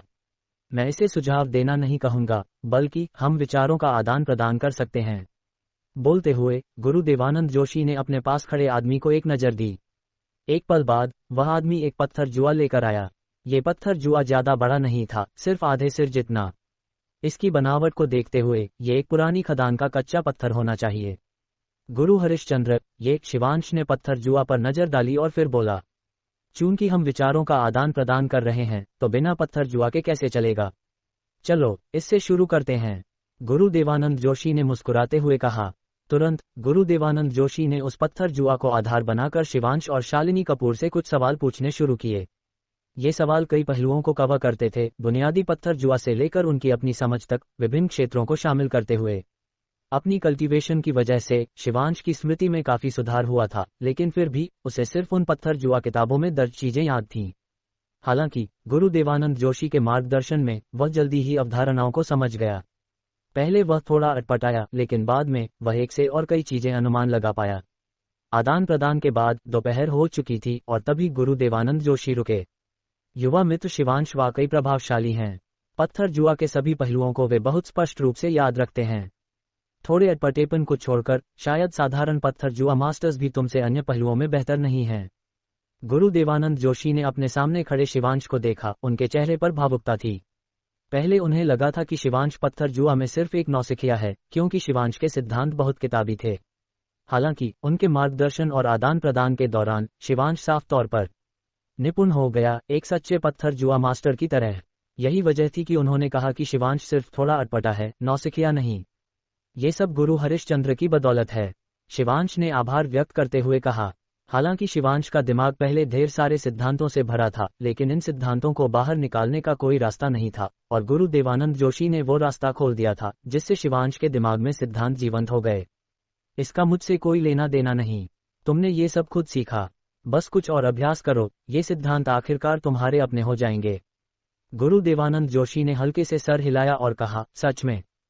फोन पर मौजूद व्यक्ति ने हंसते हुए कहा, जूनियर गुरु, आप जैसे महान गुरु से मिलकर और आपकी सलाह पाकर मुझे बहुत खुशी हुई। ये मेरे लिए जीवन भर का सबक है, शिवांश ने सम्मान के साथ कहा। चलो कुछ और बातें करते हैं, गुरु देवानंद जोशी ने मुस्कुराते हुए कहा। समूह पास के एक होटल में दोपहर का खाना खाने गया और फिर शिवांश और शालिनी कपूर ने विदा ली और काशी व्यापार मार्ग से चले गए। ये शिवांश वाकई एक पत्थर जुआ का जीनियस है, दूर जाते शिवांश और शालिनी कपूर को देखकर गुरु देवानंद जोशी ने भावुक होकर कहा। गुरुजी, क्या ये शिवांश इतना शानदार है? उनके पास खड़े आदमी ने कुछ शक के साथ पूछा। उसने कई सालों तक गुरु देवानंद जोशी का अनुसरण किया था और कभी गुरुजी से ऐसी पुष्टि नहीं सुनी थी। बड़ी प्रतिष्ठा कभी बिना वजह नहीं होती। अगर गुरुजी ने इस शिवांश को देखा तो शायद वे उसे पसंद करते। गुरु देवानंद जोशी ने हल्के से कहा। गुरुजी, ये सुनकर वह आदमी हैरान रह गया। उसे स्वाभाविक रूप से पता था कि गुरु देवानंद जोशी के मुंह में गुरुजी कौन थे। पन्ना की दुनिया में नंबर 1 शख्स, निर्विवाद नंबर 1, पन्ना राजा। तुम पहले वापस जाओ, मैं थोड़ा और घूमता हूँ, गुरु देवानंद जोशी ने कहा। उस आदमी ने सिर हिलाया और प्राचीन वस्तु दुकान की ओर चला गया, जबकि गुरु देवानंद जोशी खुद काशी व्यापार मार्ग पर घूमने लगे। न जाने कितने समय बाद उन्होंने अपना फोन निकाला और एक नंबर डायल किया। मैंने उसका इम्तिहान ले लिया है, उसकी पत्थर जुआ कला अभी अभी पत्थर जुआ मास्टर स्तर पर पहुंची है, गुरु देवानंद जोशी ने धीरे से कहा। वह वाकई एक पत्थर जुआ मास्टर है। फोन के दूसरी तरफ का व्यक्ति साफ तौर पर हैरान था। वाकई? गुरु देवानंद जोशी ने सिर हिलाया। हमारे बीच का समझौता मत भूलो। फोन के दूसरी तरफ कुछ देर चुप रहने के बाद व्यक्ति बोला। चिंता मत करो, मैंने जो वादा किया था उसे पूरा करने की पूरी कोशिश करूंगा। गुरु देवानंद जोशी का चेहरा सख्त हो गया और उन्होंने ठंडे लहजे में कहा, हालांकि एक बार ये मामला हो गया तो मैं तुम्हारे गुरु का जो कर्ज चुकता कर दूंगा। छोटे गुरु चाचा, आप ऐसे क्यों हैं? आप और मेरे गुरु, फोन पर मौजूद व्यक्ति ने जल्दी से कहा। मुझे छोटा गुरु चाचा मत बुलाओ। गुरु जी के पास तुम्हारे गुरु जैसा शिष्य नहीं है। अगर तुम्हारे गुरु ने उस समय मेरी जीवन शक्ति नहीं बचाई होती तो क्या तुम्हें लगता है कि मैं तुम्हारी मदद करता? गुरु देवानंद जोशी ने तंज कसा। छोटे गुरु चाचा, गुस्सा मत हो। शायद अगर आप म्यांमार जाएं तो आप गुरु जी से मिल सकें। फोन पर मौजूद व्यक्ति ने हंसते हुए कहा। गुरु देवानंद जोशी ने ठंडे लहजे में हंसते हुए फोन सीधे काट दिया। राकेश भाई, मुझे माफ करना। अपने हाथ में फोन को देखकर गुरु देवानंद जोशी लंबे समय तक चुप रहे, फिर आह भरी। मुझे उम्मीद है कि इस बार तुम्हारी कपूर ज्वेलरी सीधे ढह नहीं जाएगी। गुरु देवानंद जोशी का चेहरा उदास था और उनकी आकृति धीरे धीरे काशी व्यापार मार्ग में गायब हो गई। अध्याय 74। जो आदान प्रदान कहा गया वह वास्तव में गुरु देवानंद जोशी की एक तरफा मार्गदर्शन और शिक्षा थी। शिवांश गुरु देवानंद जोशी की शिक्षा के लिए बहुत आभारी था, क्योंकि भले ही वह प्राण शक्ति को महसूस करके पन्ना मूल्यांकन कर सकता था, लेकिन पन्ना मूल्यांकन की कला एक सच्ची कला थी। वापस जाते समय शिवांश अपनी दुकान खोलने के बारे में सोच रहा था। गुरु हरिश्चंद्र की प्राचीन वस्तु दुकान देखने के बाद शिवांश की अपनी दुकान खोलने की इच्छा और मजबूत हो गई थी। छोटा भाई शिवांश, क्या सोच रहे हो? इस पल शालिनी कपूर ने पास से बोला। कपूर दीदी, मैं अपनी दुकान खोलने के बारे में सोच रहा हूँ। शिवांश ने अपनी दुकान खोलने की योजना को नहीं छिपाया। अपनी दुकान खोलना? शालिनी कपूर चौंकी, शिवांश को कुछ उलझन के साथ देखते हुए। मैं एक पन्ना दुकान खोलने की योजना बना रहा हूँ जो पन्नों में डील करेगी, शिवांश ने कहा। दुकान खोलने में कई परेशानियां हैं। सबसे पहले तुम्हें पन्ना स्रोत की समस्या हल करनी होगी। शालिनी कपूर ने शिवांश को देखा और आगे बोली। दूसरे, तुम्हें नक्काशी मास्टर्स ढूंढने की समस्या हल करनी होगी। शिवांश को पन्ना स्रोत की चिंता नहीं थी। अपनी प्राण शक्ति महसूस करने की क्षमता के साथ वह हमेशा पन्ना मूल्यांकन से मुनाफा कमाएगा, तो स्रोत स्वाभाविक रूप से कोई समस्या नहीं थी। हालांकि नक्काशी मास्टर्स की समस्या शिवांश के लिए बड़ी थी, क्योंकि उसे कोई नक्काशी मास्टर बिल्कुल नहीं पता था। वह सिर्फ दिनेश वर्मा को जानता था, लेकिन दिनेश वर्मा कपूर ज्वेलरी के नक्काशी महामास्टर थे और उनकी स्थिति और शिवांश के कपूर ज्वेलरी के साथ रिश्ते को देखते हुए दिनेश वर्मा को चुराना असंभव था। कच्चा माल का मुद्दा छोटी बात है, लेकिन नक्काशी मास्टर, शिवांश ने कड़वाहट भरी मुस्कान के साथ कहा। कच्चा माल छोटी बात है? शालिनी कपूर ने कड़वाहट भरी मुस्कान दी। एक पत्थर जुआ मास्टर के लिए शायद कपूर ज्वेलरी जैसी बड़ी ज्वेलरी कंपनी खोलना परेशानी भरा हो, लेकिन एक प्राचीन वस्तु दुकान जैसी छोटी दुकान खोलना वाकई मुश्किल नहीं था और कच्चा माल ढूंढना मुश्किल नहीं था। शिवांश के पास वर्तमान में 3 करोड़ से ज्यादा रुपये थे, तो ऐसी दुकान खोलना वाकई असंभव नहीं था। दरअसल अगर तुम दुकान खोलना चाहते हो तो एक और रास्ता है, शालिनी कपूर ने एक पल सोचने के बाद बोली। कौन सा रास्ता? शिवांश ने जल्दी से पूछा। हमारी कपूर ज्वेलरी के साथ सहयोग करो, शालिनी कपूर ने कहा। तुम्हारे साथ सहयोग? शिवांश ने शालिनी कपूर को उलझन भरी नजरों से देखा। हमारी कपूर ज्वेलरी तुम्हें नक्काशी मास्टर्स ढूंढने में मदद कर सकती है, तुम्हें दुकान ढूंढने में मदद कर सकती है, प्रक्रियाएं संभालने में मदद कर सकती है, और यहाँ तक कि अनुभवी स्टोर क्लर्क्स भेजकर तुम्हें शुरुआती दौर में मदद कर सकती है, शालिनी कपूर ने कहा। तुम्हारी शर्तें क्या हैं? बिजनेस में शिवांश स्वाभाविक रूप से नहीं सोचता था कि शालिनी कपूर की मदद बिना किसी शर्त के होगी। शर्त बहुत साधारण है, तुम्हारी दुकान को हमारी कपूर ज्वेलरी का हिस्सा बनना होगा, शालिनी कपूर ने मुस्कुराते हुए कहा। तुम्हारा हिस्सा बनना, एक शाखा? इतना आसान? शिवांश ने शालिनी कपूर को कुछ हैरानी के साथ देखा। ये शर्त बहुत आसान थी ना? उसे बस कपूर का साइन बोर्ड लगाना था और उसे शालिनी कपूर की मदद मिल सकती थी। ये जानना चाहिए कि कपूर ज्वेलरी उत्तरांचल प्रदेश के शीर्ष ज्वेलरी व्यापारियों में से एक थी। भले ही वर्तमान में इसका दमन हो रहा था, फिर भी ये राणा ज्वेलरी के बाद दूसरा सबसे बड़ा ज्वेलरी व्यापारी था। कपूर ज्वेलरी की शाखा बनना, सिर्फ ये नाम ही शुरुआती चरण में दुकान को पहचान दिलाने में मदद कर सकता था।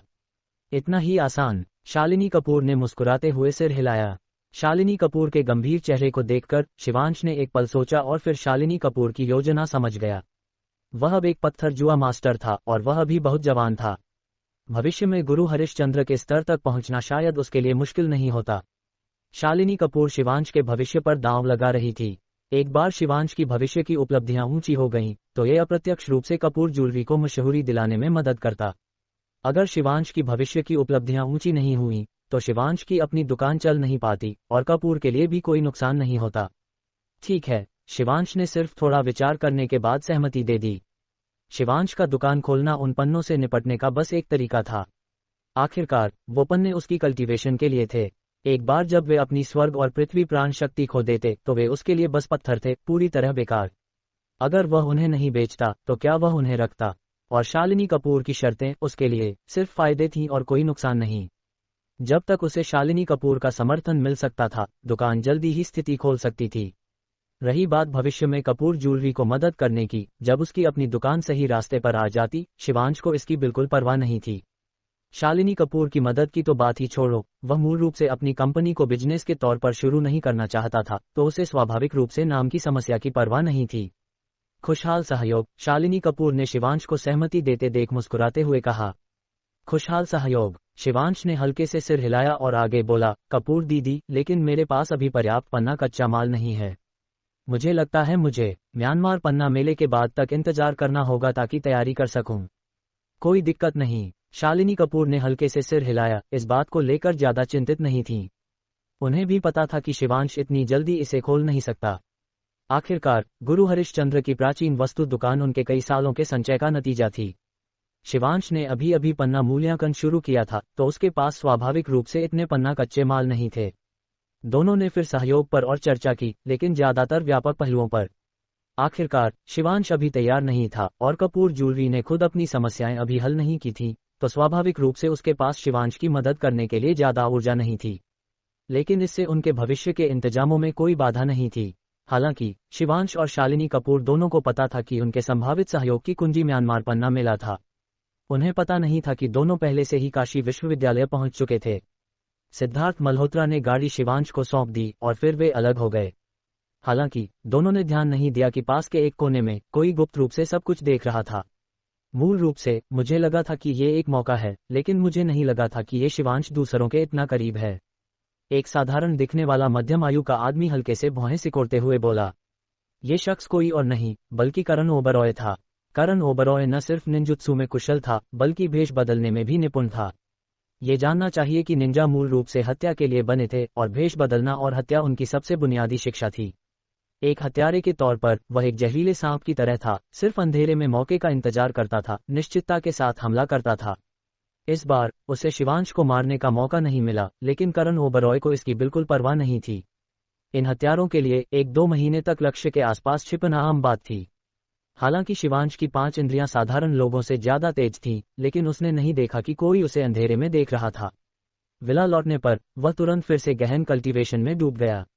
इस अवधि के गहन कल्टीवेशन के बाद शिवांश की साधना पहले से ही 8 तारा दक्ष के चरम पर पहुंच चुकी थी। वह 9 तारा दक्ष में प्रवेश करने से सिर्फ एक कदम दूर था। अब 9 तारा दक्ष में ब्रेक थ्रू की तैयारी करने का समय है। देर रात शिवांश ने महसूस किया कि उसकी प्राण सागर में स्वर्ग और पृथ्वी प्राण शक्ति संतृप्त हो चुकी थी। फिर उसने अग्निसूत्र विद्या को प्रवाहित करना शुरू किया, पन्ना से स्वर्ग और पृथ्वी प्राण शक्ति को अवशोषित करके 9 तारा दक्ष को प्रभावित करने के लिए। बजा जैसे ही शिवांश ने प्रभाव डाला, पूरे विला के 100 मीटर के दायरे में स्वर्ग और पृथ्वी प्राण शक्ति हिलने लगी। शिवांश की प्राण शक्ति से आकर्षित होकर ये उसके पास जमा होने लगी। अगर वहां कोई शक्तिशाली शख्स मौजूद होता, तो वह निश्चित रूप से आसपास के स्वर्ग और पृथ्वी प्राण शक्ति की हलचल को महसूस करता। अध्याय 75। आसपास की दुनिया की प्राण शक्ति तेजी से शिवांश के विला के चारों ओर एक भंवर की तरह जमा होने लगी, और भंवर के केंद्र के नीचे वह जगह थी जहां शिवांश साधना कर रहा था। जैसे ही प्राण शक्ति अंदर बढ़ी, शिवांश ने महसूस किया कि 9 तारा योद्धा स्तर की रुकावट कागज की तरह टूट गई, और एक पल में एक अदृश्य प्राण भंवर शिवांश के केंद्र में फट पड़ा। मैं कामयाब हो गया। शिवांश का चेहरा खुशी से चमक उठा, और उसने जल्दी से अपने दिमाग को शांत किया, आसपास की प्राण शक्ति को तेजी से परिष्कृत करने लगा। ये प्राण शक्ति जो दुनिया की थी, भले ही पन्ना के अंदर की प्राण शक्ति जितनी शुद्ध न थी, लेकिन कोमल थी। ब्रेक थ्रू के दौरान इसे अवशोषित करने से न सिर्फ उसकी नींव जल्दी ठोस हो गई, बल्कि उसकी साधना भी बढ़ गई। ये साधना अगले दिन लगभग दोपहर तक जारी रही, तब जाकर शिवांश ने अपनी साधना खत्म की। इस बिंदु पर उसकी साधना स्थिर हो चुकी थी, और वह पूरी तरह 9 तारा योद्धा स्तर में कदम रख चुका था। 9 तारा योद्धा महादक्ष बनने से बस एक कदम दूर। शिवांश की आंखों में एक तेज चमक उभरी। हालांकि 9 तारा योद्धा 8 तारा योद्धा से ज्यादा मजबूत था, लेकिन ये आखिरकार योद्धा स्तर पर ही था, बिना किसी गुणात्मक बदलाव के। हथियारों से निपटना अभी भी कुछ मुश्किल था। सिर्फ महादक्ष स्तर में कदम रखने से ही गुणात्मक बदलाव आएगा। 9 तारा योद्धा से महादक्ष में ब्रेक थ्रू करना इतना आसान नहीं है, शिवांश ने खुद से बुदबुदाया। छोटे स्तरों में ब्रेक थ्रू मेहनती, साधना और जमा अभ्यास से हासिल किए जा सकते थे, लेकिन बड़े स्तरों में ब्रेक थ्रू इतने आसान नहीं थे। यहाँ तक कि भारतवर्ष क्षेत्र में लगभग आधे योद्धा इसलिए बूढ़े होकर मर गए क्योंकि वे बड़े स्तर में ब्रेक थ्रू नहीं कर सके। अगले कुछ दिनों तक शिवांश ने उन्मत्त रूप से साधना नहीं की। साधना से ब्रेक के दौरान उसने हरिशंकर महाराज की विरासत से योद्धा कौशलों का अभ्यास किया।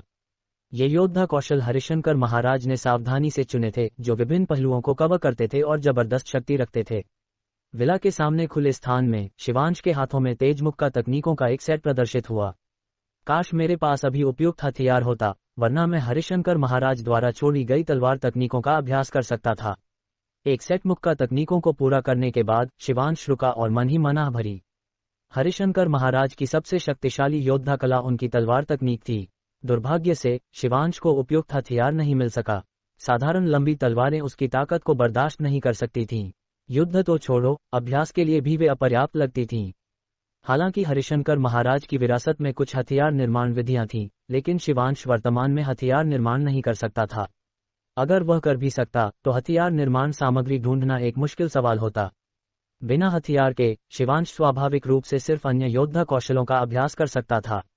सौभाग्य से हरिशंकर महाराज ने सिर्फ तलवार तकनीकें नहीं छोड़ी थी, उनके पास कई अन्य योद्धा कौशल भी थे जो शक्तिशाली थे, जो शिवांश के लिए काफी थे। पहले शिवांश योद्धा कौशलों की साधना में जल्दी नहीं था क्योंकि उसे कोई बड़ा खतरा नहीं था। हत्यारे का सामना करने के बाद उसे जीवन मृत्यु का खतरा महसूस हुआ तो वह स्वाभाविक रूप से साधना में जुट गया। नौतारा योद्धा स्तर पर पहुंचने के बाद वह कम समय में महादक्ष में ब्रेक थ्रू नहीं कर सकता था, तो अपनी ताकत बढ़ाने का तरीका योद्धा कौशलों की साधना थी। जैसे ही शिवांश नहाने के लिए विला लौटने वाला था, उसका फोन अचानक बजा। ये रोहन शर्मा का कॉल था।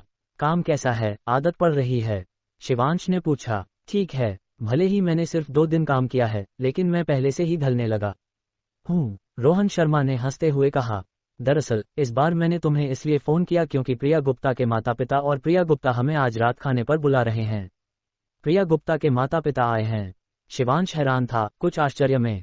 इतनी बड़ी घटना हो गई, वे कैसे नहीं आते? रोहन शर्मा ने आह भरी। हालांकि शिवांश ने आखिरकार नितिन के मामले को सुलझा लिया था, लेकिन नितिन के माता पिता निश्चित रूप से बहुत चिंतित रहे होंगे। व्यक्तिगत रूप से न आने पर उन्हें चैन नहीं पड़ता, इसलिए दोनों बुजुर्गों ने पहले से ही गाड़ी किराए पर ली थी और नितिन के हादसे की रात को ही काशी पहुंच गए थे। सौभाग्य से प्रिया गुप्ता का घर काशी से ज्यादा दूर नहीं था। अगर ये दूसरा प्रदेश होता तो दोनों बुजुर्ग चिंता से बीमार पड़ जाते। तुम आज रात खुद गाड़ी चलाकर आ जाओ, ये काशी प्रौद्योगिकी संस्थान के पास है।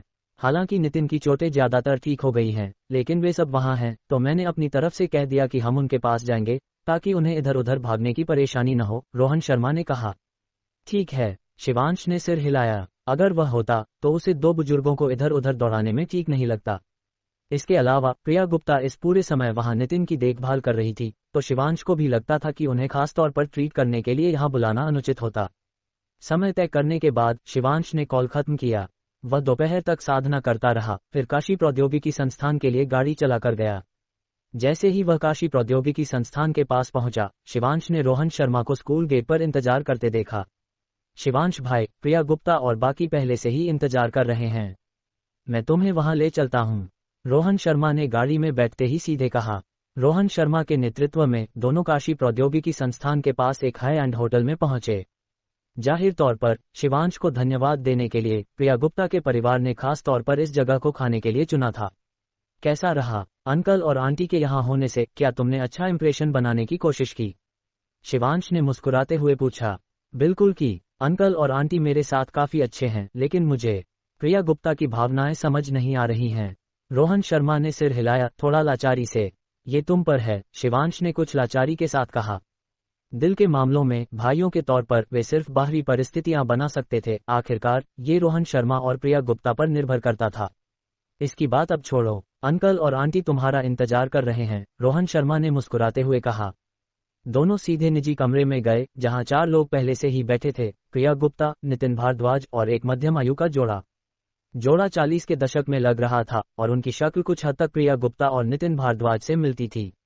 शिवांश भाई, जल्दी कृपया बैठो, चश्मा पहने हुए सभ्य दिखने वाले मध्यम आयु के आदमी ने शिवांश और रोहन शर्मा को देखते ही जल्दी से खड़े होकर कहा। अंकल और आंटी, मैं खुद कर लूंगा, शिवांश ने जल्दी से कहा। मध्यम आयु का आदमी उसकी अपने पिता की उम्र का था, तो वह कैसे सामने वाले को अपने लिए कुर्सी खींचने दे सकता था? शिवांश, नितिन के मामले ने तुम्हें परेशानी दी। अगर तुम्हारी मदद न होती तो नितिन शायद इतनी आसानी से बाहर न निकल पाता, मध्यम आयु के आदमी ने कहा। वोहरा अंकल, इतना शिष्टाचार करने की जरूरत नहीं, प्रिया गुप्ता और मैं सहपाठी हैं। जब प्रिया गुप्ता के परिवार को कुछ होता है तो मैं अगर कर सकता हूं तो पूरी कोशिश से मदद करूंगा, शिवांश ने जल्दी से कहा। कहना आसान है, लेकिन कितने लोग वाकई ऐसा करते हैं? मध्यम आयु के आदमी ने आह भरी। जब नितिन को गिरफ्तार करके पुलिस स्टेशन ले जाया गया था, उन्होंने घर पर समाधान ढूंढने की कोशिश की थी, पैसे जुटाए और एहसान मांगे, लेकिन कुछ काम नहीं आया।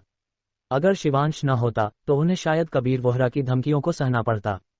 दोनों बुजुर्ग नितिन के लिए बहुत आभारी थे।